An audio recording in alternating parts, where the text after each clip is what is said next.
There comes a time in life when the world feels quieter. The phone doesn't ring as often. The house that was once filled with laughter now holds only echoes. You wake up, pour your morning coffee, and sit in the stillness, wondering, is this what aging is supposed to feel like? It wasn't always this way.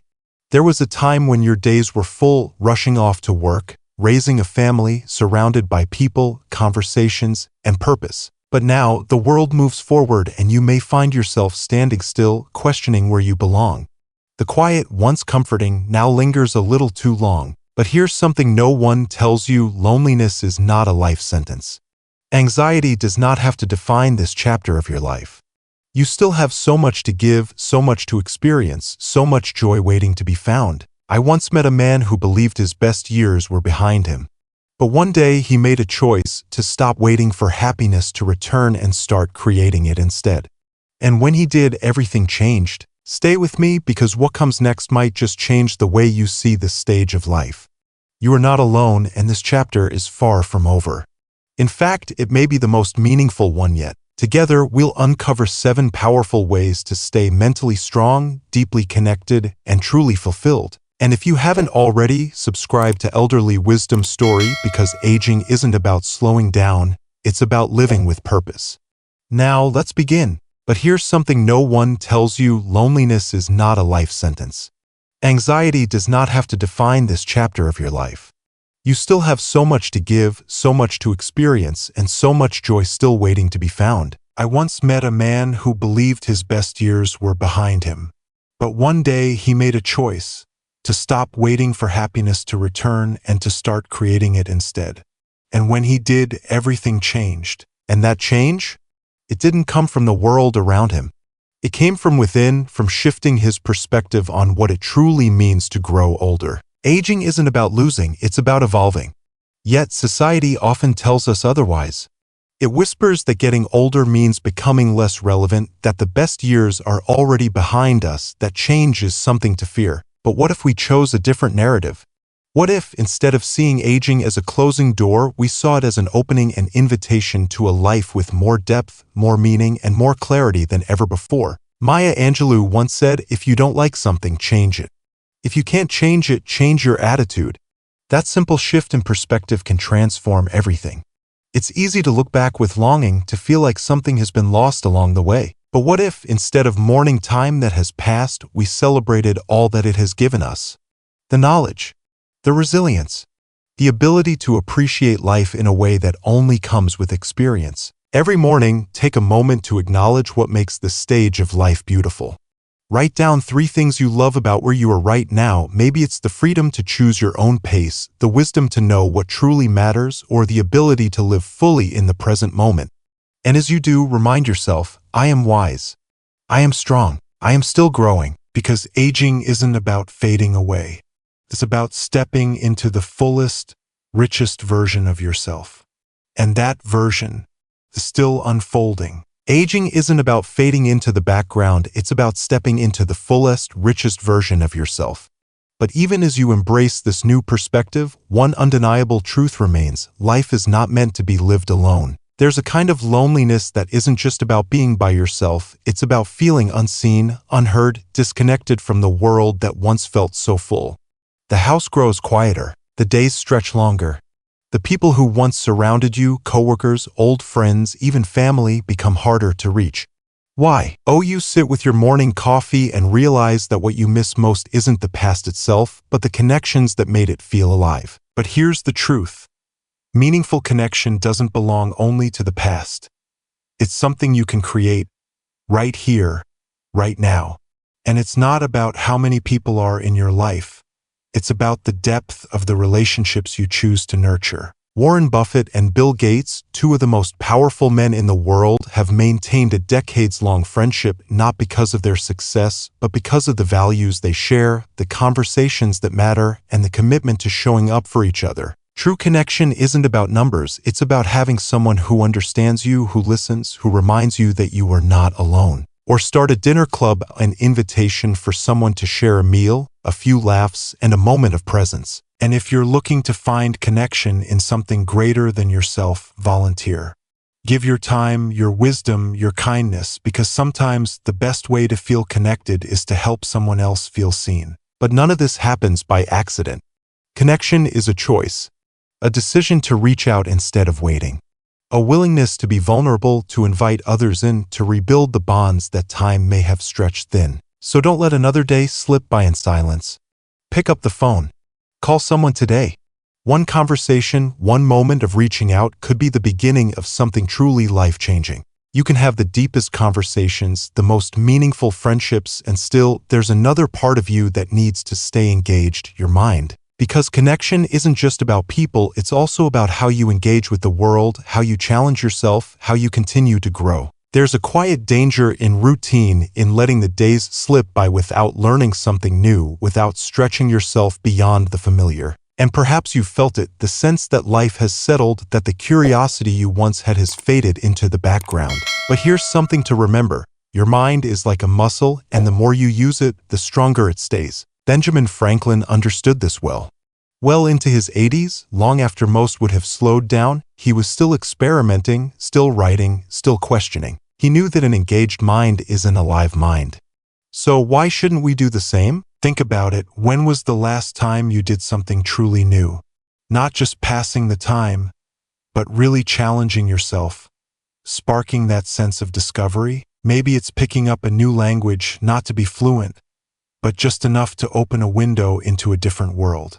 Maybe it's finally sitting down at that piano, pressing the keys, letting music bring back memories you hadn't thought about in years. Or maybe it's something simpler, solving a crossword puzzle with your morning coffee, tackling a Sudoku game, or even cooking a dish from a country you've never visited, just to remind yourself that even in the smallest ways, you are still learning, still growing. Because the truth is, staying mentally strong isn't about keeping up with the latest trends or memorizing facts. It's about keeping the fire inside you burning. It's about proving to yourself every single day that you are still evolving, still capable, still vibrant. So, what's one new thing you will learn this month? The answer isn't as important as the decision to say yes to curiosity, yes to growth, yes to a mind that never stops exploring. Curiosity keeps the mind alive, but true fulfillment comes when we take what we know, what we've lived, and turn it into something that matters. It's one thing to keep learning, to keep growing, but the real question is, what do we do with all that wisdom? For decades, your days may have been guided by responsibilities, work, family, commitments that defined your purpose without question. But now, as those roles shift, it's easy to feel like something is missing, like the sense of being needed has quietly slipped away. The world no longer requires your time in the same way, and suddenly the space that once felt filled with meaning now feels uncertain. But here's something no one tells you: purpose isn't something you find, it's something you create. I once met a woman who had spent 40 years as a teacher. She had built her life around shaping young minds, finding purpose in every lesson, every breakthrough moment. But when retirement came, the sense of fulfillment she once knew seemed to vanish overnight. Without her classroom, she felt lost, as if the very thing that gave her life meaning had been taken away. The days stretched long, unstructured, unfamiliar. And then, one afternoon, she found herself at a local community center, watching children struggling through their studies. It was in that moment that she realized her purpose hadn't disappeared, it had simply been waiting for her to step forward and claim it in a new way. She began tutoring, not in a formal classroom, but in quiet moments of encouragement, in one-on-one conversations, in the simple act of helping a child believe in themselves. And in that, she found something even greater than before, a reminder that what she had to offer was still valuable, still needed, still deeply meaningful. And isn't that the truth for all of us? Purpose doesn't retire when a career ends. It doesn't fade just because life looks different than it once did. It shifts, it evolves, but it never disappears. Maybe it's in passing down a skill, teaching a grandchild to bake the recipes that have been in your family for generations, sharing the secrets of a thriving garden, or telling stories that deserve to be remembered. Maybe it's in writing a legacy letter, capturing the lessons, the laughter, the wisdom only you can offer, leaving behind something that will guide those who come after you. Or perhaps purpose is found in something even simpler: mentoring, volunteering, offering a listening ear to someone who needs it. Because at its core, purpose isn't about what you do. It's about how you choose to show up for the world. You are not done making an impact. The world still needs what you have to offer. And if you ever find yourself wondering where purpose is gone, just remember, it's been here all along, waiting for you to rediscover it. Purpose gives us direction, but resilience gives us the strength to walk the path. It's one thing to rediscover what makes life meaningful, it's another to hold onto it when life tests you, when hardship comes, when everything inside you wants to give up. Because the truth is, no matter how much purpose you have, there will be days when doubt creeps in, when loneliness whispers, when obstacles feel too heavy to bear. And that's when resilience becomes your greatest ally. There was a man who understood this better than most. Nelson Mandela spent 27 years in a prison cell, his freedom stripped away, his future uncertain. He had every reason to give in to anger, to hopelessness, to let his circumstances define him. But he didn't. Because even in isolation, he held onto something no one could take from him: his mind, his will, his refusal to let hardship steal his purpose. He once said, "Do not judge me by my successes, judge me by how many times I fell down and got back up again." That is resilience, not avoiding pain, but refusing to let it break you. So how do we build the kind of strength in our own lives? It starts in the smallest of moments. The next time doubt creeps in, the next time you feel stuck, use the 5-second rule. The moment your mind hesitates, count down 5, 4, 3, 2, 1, and take action. Get up. Make the call. Go for the walk. Say yes to the opportunity. Because in that brief pause, you have a choice to stay where you are or to move forward. And that one small step, it can change everything. But resilience isn't just about action, it's about perspective. When challenges come, instead of asking, "Why is this happening to me?" ask, "What can I learn from this?" Because every hardship carries a lesson, something that felt like a failure, a disappointment, a hardship. Then ask yourself, what did it teach you? Maybe it forced you to be patient. Maybe it made you more compassionate. Maybe it revealed a kind of strength you never realized you had. Because resilience isn't about avoiding struggle, it's about rising anyway. It's about standing back up even when life knocks you down. And the truth is, you've done it before. Every difficult moment you've faced, every challenge you've endured, you made it through. You are still here. You are still strong. And every time you choose to rise, you prove that nothing, not time, not loss, not fear, can take away the power within you. Resilience is about rising after a fall, but true strength isn't just about pushing through, it's about allowing yourself to feel, to acknowledge what's inside, to heal. Because what good is moving forward if the weight of unspoken emotions holds you back? We tell ourselves to be strong, to endure, to keep going. But sometimes the bravest thing we can do is pause, listen, and let ourselves feel. I once met a woman who had spent years carrying grief that she never spoke of. She had lost her husband, and though life continued, something inside her remained frozen in time. She smiled, she showed up, she said she was doing fine, but the truth was she had built a wall around her emotions, afraid that if she let them out, they would consume her. Then one morning, she picked up a notebook and began to write. At first, it was just words, fragments of thoughts, bits of memories. But soon, the emotions she had buried started to surface, not as overwhelming waves, but as something softer, something she could finally hold, examine, and understand. And in that moment, she realized she wasn't just remembering her past, she was releasing it, making peace with it. Because emotions don't go away when we ignore them.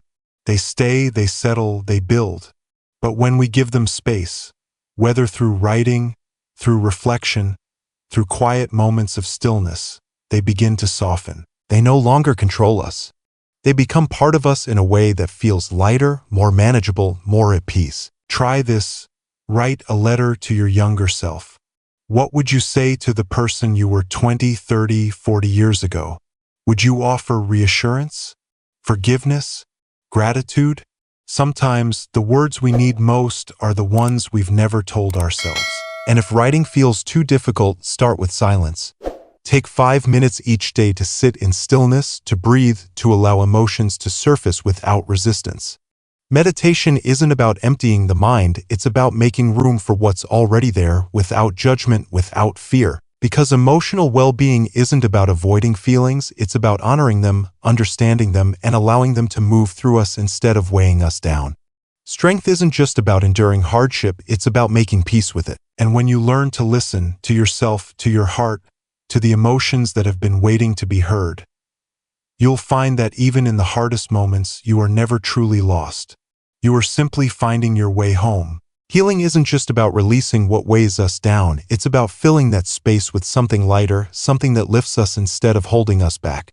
And the most powerful way to do that is through gratitude. Because gratitude doesn't erase pain, but it makes room for something greater. It shifts our focus, rewires our thoughts, and reminds us that even in the midst of uncertainty, there is still beauty, still meaning, still something to hold onto. The Dalai Lama begins each morning in gratitude.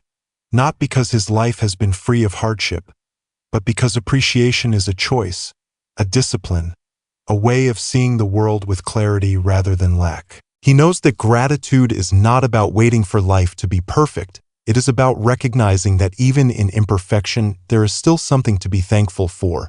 And if a man who has lived through exile, loss, and uncertainty can find peace through gratitude, then perhaps we can too. Try this. Before the day rushes in, take a moment, just a few quiet seconds, to write down 3 things you are grateful for. They don't have to be grand. Sometimes the smallest things hold the deepest meaning. The warmth of your coffee, the sound of rain, the simple fact that you are still here, still breathing, still capable of finding joy. And when challenges arise, when life feels overwhelming, ask yourself, what's one good thing about this situation? Because there is always something, some lesson, some hidden kindness, some quiet moment of grace that might have otherwise gone unnoticed. Gratitude does not deny struggle, but it softens its edges. It turns the ordinary into something sacred, the fleeting into something worth cherishing. And when you begin to see life this way, not as something to be endured, but as something to be appreciated, you realize that even now, even here, there is still so much left to love. Aging is not a closing chapter, it is a new beginning, a time to reflect, to grow, and to embrace life with a depth of understanding that only experience can bring. Each day is a chance to choose how you live, how you think, how you connect, and how you find meaning in the years ahead.